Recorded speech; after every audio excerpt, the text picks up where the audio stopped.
So as that leg's going to pull through, we're about to contact, we're going to get some huge numbers here when it snaps down.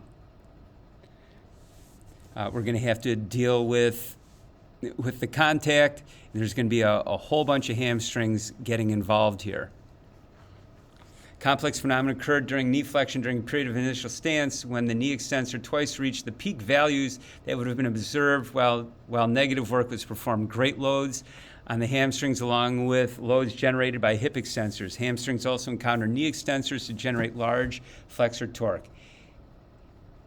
You need something that creates a lot of force as you're driving that leg into the ground, again, which is why we use single leg Marshalls and some other exercises that I'm going to show you here. Again, if you're going to go out on the track, you can do your slice drills, slices up to elevations, but here's some stuff that we can do in the weight room. But before we get there, I think we need to understand what the hamstrings actually do. Hamstrings are like dogs. They're all different. We are living on a Linnaeus formation based on cadavers from a long time ago. Just like Canis familiaris is a dog, we know that all dogs do different things. These, of course, are 3 of my dogs that I've had in the past. But we all know dogs are very different. They all do very different things.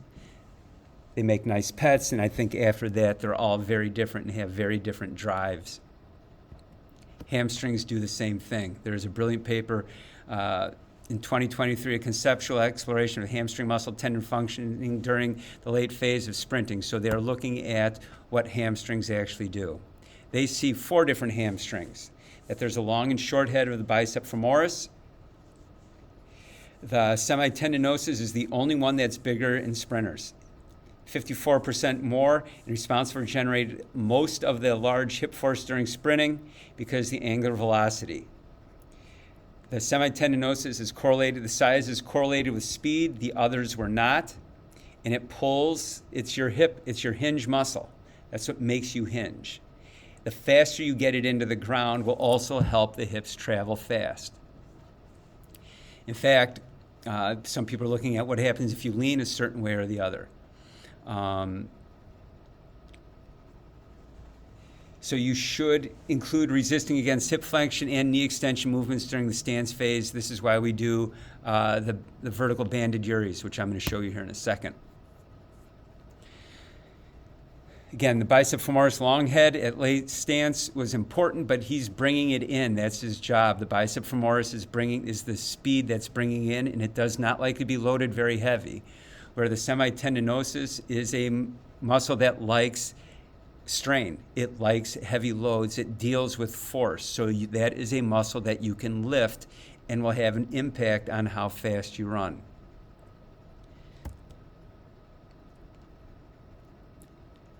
Again, summing up what I just said there. All 3 are going to help bring the leg through. So you can start with the real easy force move, just pulling the leg down and through. You can lay down and do it. Again, I like to have periods of high force, especially in full range of motion. You can add a spinal or a torso move, elevation to get even more into the hamstring because that's the position you're in when you pull through. And here's the killer.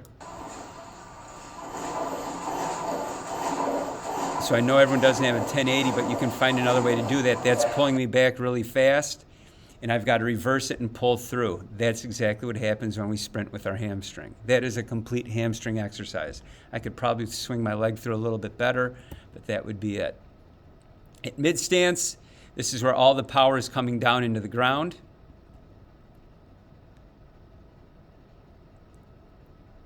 The knee flexors are doing a lot because it's a hamstring and quad fighting vertical force as well as horizontal force coming through.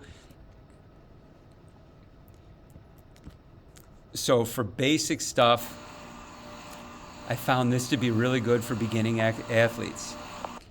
Can you keep everything nice and tight while you're pulling through and stand on one leg. That's exactly what you're doing. You'd be amazed at the number of people who can't do that.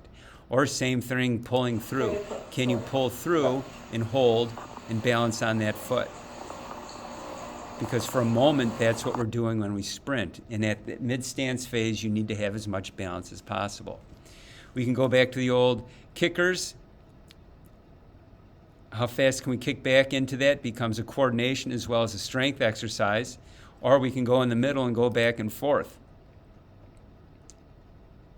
All great exercises that challenge all the things that we've pointed out or addressed.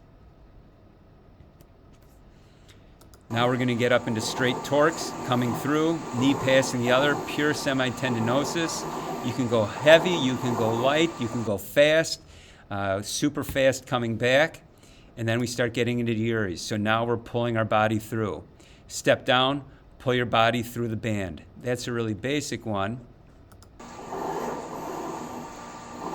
Here's a hip flexion for the rec fem where we're kicking at the end, so we're acknowledging the biarticulate nature of that muscle. And here's a multi-banded uri, so the bands are pulling us down and we're pulling through. And now we're going to add a hip flexion moment to it.